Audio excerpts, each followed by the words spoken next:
Ada orang dia bangga dengan umur dah. Tengok ni mamu ni. Agak-agak berapa umur mamu? Standard tuan dapat soalan lagu tu. Saya suka pergi kadang-kadang pergi jogging ke, kita pergi jogging ke, kita pergi naik basikal ke, jumpa orang lam ni faham orang lama kan, jumpa orang lama-lama ni, tengok dia jogging, nampak sihat walafiat, dia tengok Assalamualaikum, Waalaikumsalam. Dia pun tak apa kenal kita sebab dia kaki jogging, dia bukan kaki main kuliah. Tuan, jumpa dengan dia, tahu bawang sihat alhamdulillah. Dan dia sembang-sembang tu, kita pun ceritalah sembang kita. First dia tanya apa? Umur apa? Dia suka tanya umur kita. Kita pun abang lah umur sekian, umur dirahsiakan. Kita pun abang lah umur kita sekian. Tuan-tuan, dia kata apa? Agak-agak umur mamu berapa? Kita pun kira soalan tu soalan cepu mah. Kita pun teka lah. Teka ni dalam 60. Dia gelak jahat. Dia mak orang Hindustan jahat lah.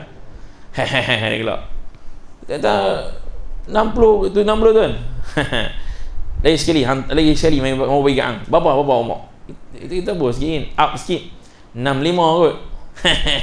Dia gelak lagi. Dia gelak kali kedua dia kata dia ni betul ya. Dia ni betul cari pasal. Lah dia jawab apa? Ni umur 78. Lagi 2 tahun 80. Kita pun Allah. Mamu macam ni sihat mamu tahu saya umur macam ni mamu macam sakit. Dia tarik. Mamu tahu lah. Mamu nak beritahu kat hang. Ni lah. Macam ni kena buat macam ni. Hang pagi-pagi kena bangkit awal. Mula-mula kena minum yang masak dulu. Lepas minum yang masak, hang kena duduk kat luar, hang tengok, hang buka tingkap tengok warna hijau. Saya kata tengok warna hijau apa gelap. Pagi-pagi. Dia kata tengok warna hijau, yang hijau-hijau terang-terang baru mata clear. Mamu umur 78, spek pun tak pakai. Ngapa dah pakai spek? Ribu kita pula. Kita pun kata kita tak mahu. Lagi mau buat apa lagi? Minum air pagi tengok benda hijau, lepas tu hang duduk dulu, hang tarik nafas 3 kali. Tarik nafas 3 kali. Lagi. Lepas tu hang kena pergi mandi. Lepas mandi, first kali hang kena minum air masak, kena makan telur 3 biji. Dalam cerita telur 3 biji bos semua ni, jadual semayang tak ada pun. Jadual semayang tak ada, jadual semayang subuh tak ada. Kita pun tanya, semayang subuh bila? Semayang subuh nanti bila dah semua lapang semayang subuh. Cantik. Kira buat lagu ni sampai 78 lah. Kalau buat lagu ni yang boleh pergi sampai lebih kurang macam mamu lah. Tuan. Tuan-tuan, abang tak apa? Ada orang hidup macam tu.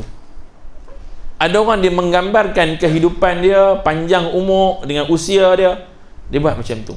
Allah tanya apa? Qala kam labistum adada sinin fil ardi adada sinin. Hang hidup dah berapa lama atas dunia? Yang tu pun tak ikut perintah aku lah. Hang dah bangkit awal, hang tak boleh buat ke benda yang sepatutnya hang buat? Hang tak boleh bangkit awal, hang terus mani hang buat sembahyang 2 rakaat untuk tahajud, tak boleh buat ke? Pasti pun hang pilih jalan nak kena minum air dulu, nak kena buat ni dulu, kena pergi tengok, nak tarik nafas 3 kali, pergi tengok benda gala hijau, tapi hang tak pernah menghadap untuk Allah Subhanahu Wa Taala. Pasti pun tak ada dalam jadual hidup hang yang tu.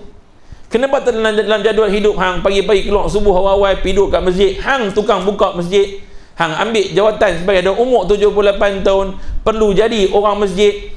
78 tahun perlu jadi orang masjid, walaupun dulu hang pangkat pengarah ke, ketua penolong pengarah ke, ketua pengarah paling besar ke, hang siapa ke, hang YB ke, hang siapa ke, kalau umur dah 70 lebih, umur 40 lebih, umur 50 lebih, you have a time.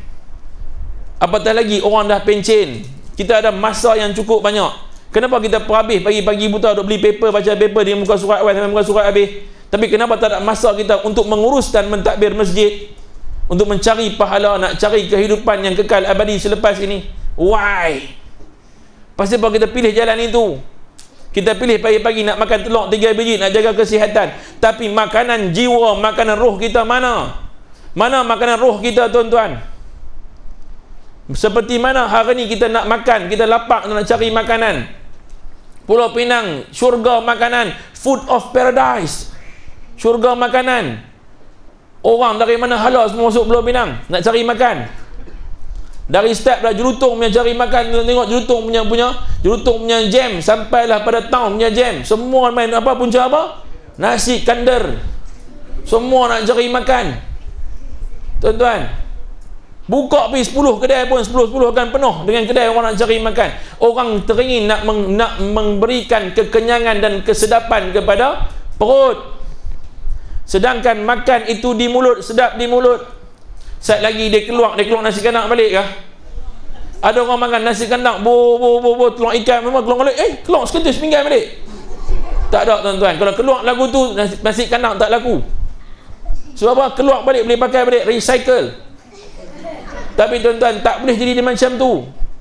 Dia makan, dia masuk, dia akan kenyang di perut. Dia kenyang. Sat lagi lapar pula, makan balik. Lapar pula, makan balik. Kalau tidak tuan-tuan, hotel dia tak buat lah sampai buffet. Satu kepala sampai 100 lebih. Tu pun full booking. Orang yang nak makan ke darah ni tuan-tuan, nak mengenyangkan jiwa, nak mengenyangkan fizikal. Tapi tuan-tuan tengok orang yang pada makanan jiwa. Kita orang yang telah pun kelaparan pada kelaparan jiwa. Hari ni ramai orang lapar pada jiwa dia. Jiwa, roh dia lapar tuan-tuan.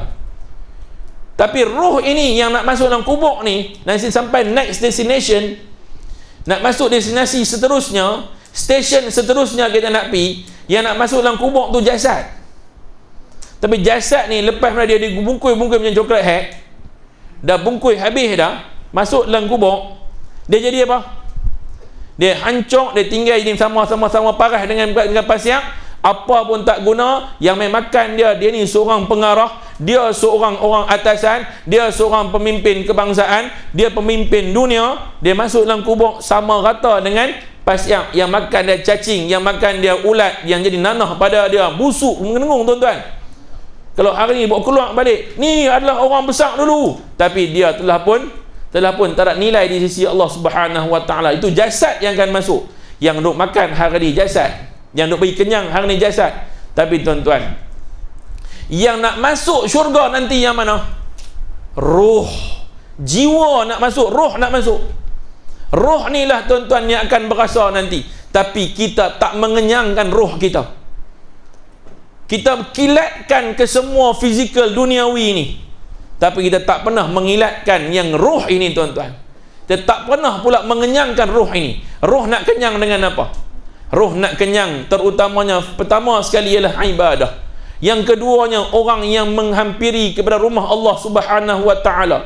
Siapa mai rumah Allah, dia mesti nak mengenyangkan jiwa dia. Sebab itu you compare antara dua tempat, luar surau dengan dalam surau, yang mana kamu lebih rasa tenang? Sudah pastinya dalam surau lebih menenangkan. Tuan-tuan bandingkan di antara masjid, duduk luar masjid dengan dalam masjid, yang mana lebih menenangkan? Duduk dekat dalam masjid.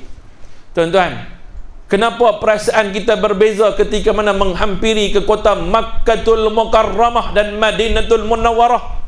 Apa sebab jiwa rasa lain? Hilang perasaan kekeluargaan. Rasa lama ni rindu pada ahli keluarga, hilang perasaan rindu, tak tahu nak letak tak mana rindu tu. Melainkan duduk dalam Masjidil Haram, hati ni berkait untuk beribadah, jiwa rasa lapang, hati rasa tenang. Why? Kenapa? Sebab di situ tempat yang mengenyangkan roh. Roh kita kenyang sebab kita tak pernah mengenyangkan roh. Tiba-tiba roh kenyang pada ketika mana beribadah. Quran mengenyangkan roh. Baca Quran mengenyangkan roh. Zikir yang banyak mengenyangkan roh. Jika nak mengilatkan jiwa yang akan sampai kepada Allah Subhanahu Wa Taala, sudah pastinya kita mesti mengenyangkan roh ini, kerana roh inilah tempat nilaian Allah Subhanahu Wa Taala.